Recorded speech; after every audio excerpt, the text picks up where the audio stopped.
Hello again my friends, this is Boyne's dog and welcome to the channel where I chat, play, rank and review about games on the Evercade old and new.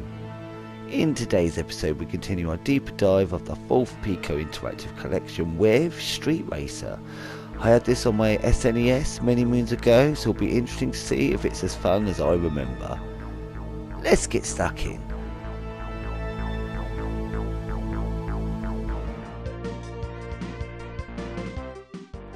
Street Racer is a 1 to 2 player, simultaneous, fighting-based racing kart game developed by Vivid Image and released in 1994. Off the bat you realise 3 and 4 player is greyed out. Did they have to rub it in? It's particularly sad as we know the VS is built for 4 player simultaneous play. That grumble out of the way, what else does this game have to offer? There's a wealth of options for a start. Difficulty of easy, medium, hard and crazy, which I like. Don't be ashamed to go through easy first to get hang of the controls and how soon and far you need to hold left or right on a turn. And get an idea of the different stage layouts, though you won't see all of them until you move up a class. Medium can be a bit tricksy itself at times. Getting into the meat of the game, we have a healthy amount of game modes: practice, head-to-head, championship, rumble and yes, you read it, soccer. The beefiest section by far is Championship and the best option for solo play, with 4 cups of its own to play through: bronze, silver, gold and custom. Custom can of course be whatever you want, the others increase in laps and the amount of courses you face going up in cups. There are then 8 characters to choose from, all with different attributes and visual attacks. When I had the game before I always chose Frank because I was a bit obsessed with horror, Hammer especially growing up, like not a little, a lot. It's quite funny looking back. Anyway, choose your character and you're straight into the first race of the cup. It's basically that Mode 7 Mario Kart style feel, but more angled towards a beat 'em up on wheels. You have a health bar that ends at KO. You can punch other drivers either side with a corresponding shoulder button. Y, B and A all give various special attacks, and X is a boost if you've collected any.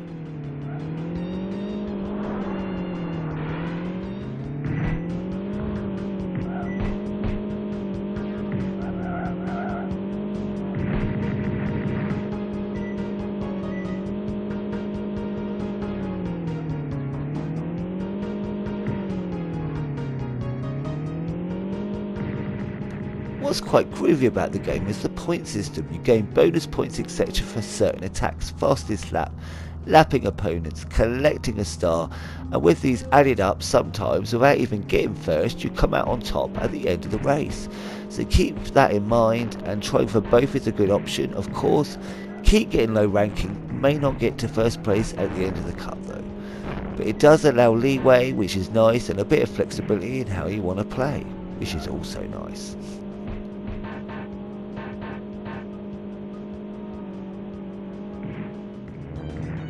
I enjoyed the variety of tracks and remembered the cool Frank horror themed ones. Aesthetically, but PTSD came flooding back when I kept getting caught in a nook on the final lap, losing many positions by race end.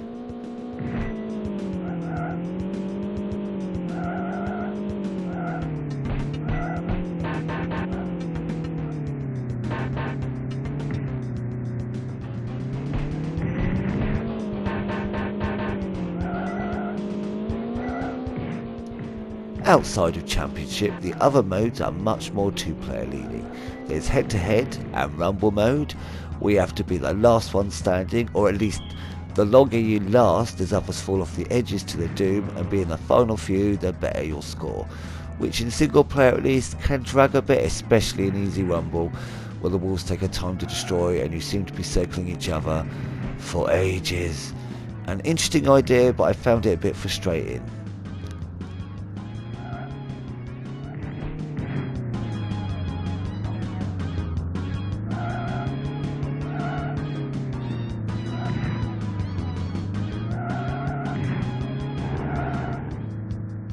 And finally we have soccer mode, which is kinda cool. It's exactly what you think, although you all score separate from each other. You can choose goal mode or time mode, both being obvious, either the first to get a certain score and the other the highest score in the allotted time.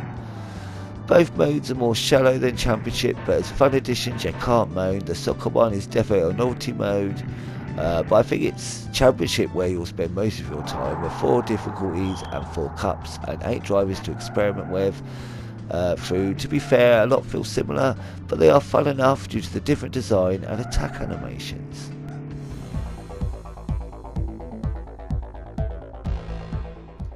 Yeah, I really enjoyed this game. Once you get the hang of cornering, and remembering you can punch with the shoulder button helps. That one's just a note to myself. It's a fun game to play through. Easy mode is just a joy to drive and play and learn the tracks, but medium and higher the challenge definitely increases, so it will hopefully take you a while to get through this one, and maybe pop back 2 now and then. Definitely a great addition to the 4th Piko interactive collection, and one I'll definitely return to myself. And if you've made it here to the end of the episode, thanks ever so much for joining me. Leave a thumbs up or comment if you'd like. Either way, I've just chucked your picture in for a goosey gander. As always, I hope you're having the most awesome Mr. Days, my friends. And until next time, be seeing you.